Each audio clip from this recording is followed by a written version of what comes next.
High, welcome to another mini vlog. আজকে office যেতে যেতে মনের ভেতরে অনেক কিছু চলছিল জানো। ঠিক ছোটোবেলাকার কথাগুলো মনে পড়ছিল যে কীভাবে পড়াশোনা করেছি, আর ছোট্টবেলা থেকে সেই ছোট্ট ঝিলিকের মনে কত স্বপ্ন ছিল। যেমনি আমাদের বাঙালি ফ্যামিলিতে বাবা মারা নাচ গান ড্রয়িং সব কিছুই শেখায়, সেরকম আমার বাবা মাও আমাকে শিখিয়েছে। খুব ভালো স্কুলে পড়াশোনা করেছি, আর ছোট্টবেলা থেকে জেদ ছিল যে ভালো করে পড়াশোনা করে নিজের পায়ে দাঁড়িয়ে রোজগার করব, ফাইন্যান্সিয়ালি স্টেবল হব। কারণ একটা মেয়ের ফাইন্যান্সিয়ালি স্টেবল হওয়া খুব ইম্পর্ট্যান্ট।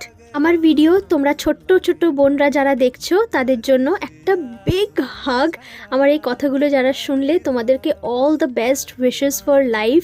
একটা জিনিস মনে রাখবে, নিজের স্বপ্ন পূরণ করার দায়িত্ব কিন্তু নিজেরই, সেটা কিন্তু কেউ করে দেবে না।